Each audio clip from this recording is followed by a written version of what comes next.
हरे कृष्णा, राधे राधे भक्तों, स्वागत है आपका हमारे चैनल शिखा भक्ति धारा में। आप सभी लोगों को कार्तिक माह के हार्दिक शुभकामनाएं। कार्तिक माह कथा अध्याय 8 आज से शुरू करने जा रहे हैं। चलिए इसका श्रवण करें। जिसकी दया से सरस्वती भाव रही उपजाए, कार्तिक महत्तम का कमल खिले 8वां अध्याय। चलिए कथा श्रवण करते हैं। नारद जी बोले, अब मैं कार्तिक व्रत के उद्यापन का वर्णन करता हूँ, जो सब पापों का नाश करने वाला है। व्रत का पालन करने वाला मनुष्य कार्तिक शुक्ला चतुर्दशी को व्रत की पूर्ति और भगवान विष्णु की प्राप्ति के लिए उद्यापन करे। तुलसी के ऊपर एक सुंदर मंडप बनवाए, उसे केले के खंभों से संयुक्त करके नाना प्रकार की धातुओं से उसकी विचित्र शोभा बढ़ाए।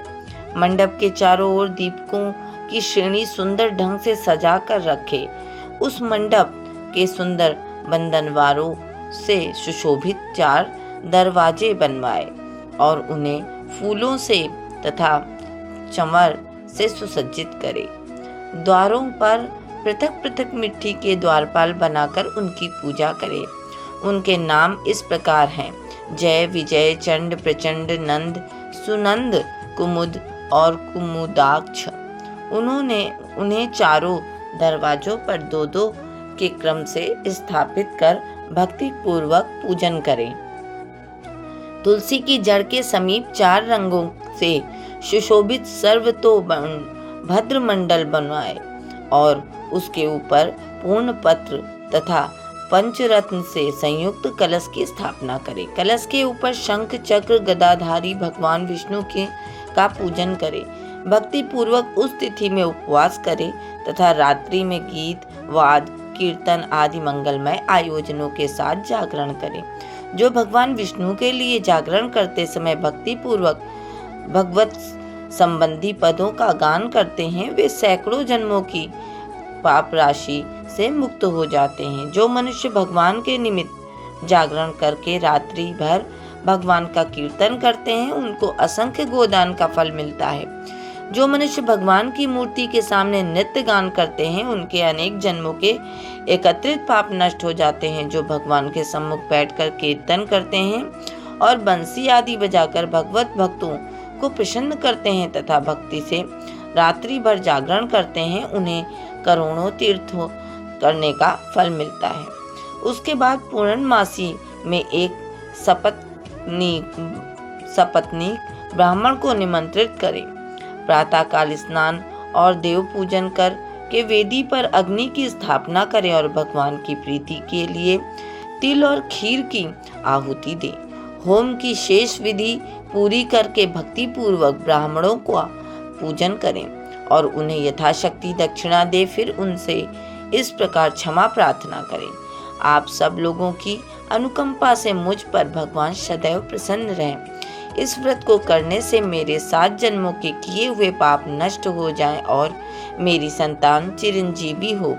इस पूजा के द्वारा मेरी सभी मनोकामनाएं पूर्ण हो।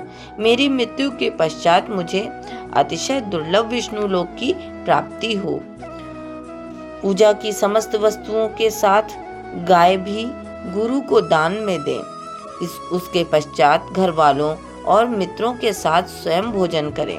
भगवान द्वादशी तिथि को शयन से उठें, त्रयोदशी को देवताओं से मिले और चतुर्दशी को सबने उनका दर्शन एवं पूजन किया, इसलिए उस तिथि में भगवान की पूजा करनी चाहिए।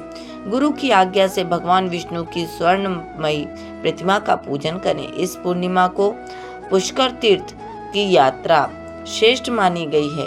कार्तिक माह में इस विधि का पालन करना चाहिए। जो इस प्रकार कार्तिक के व्रत का पालन करते हैं, वे धन्य और पूजनीय हैं। उन्हें उत्तम फल की प्राप्ति होती है। जो भगवान विष्णु की भक्ति में तत्पर हो कार्तिक में व्रत का पालन करते हैं, उनके शरीर में स्थित सभी पाप तत्काल नष्ट हो जाते हैं। जो श्रद्धा पूर्वक कार्तिक के उद्यापन का महत्व सुनता है या सुनाता है, वो भगवान विष्णु का सायुज्य प्राप्त करता है। इस प्रकार से कार्तिक महत्तम कथा अध्याय 8 समाप्त हुआ। आप सभी लोगों को कार्तिक माह की एक बार फिर से हार्दिक शुभकामनाएं। आपका दिन मंगलमय हो। अब हम कार्तिक महत्तम अध्याय कथा 9 फिर लेकर उपस्थित होंगे। तब तक के लिए वीडियो को विराम देते हैं। वीडियो में दी गई जानकारी अच्छी लगी हो, वीडियो पसंद आया हो तो प्लीज़ वीडियो को लाइक करें, शेयर करें व सब्सक्राइब करें। राधे राधे।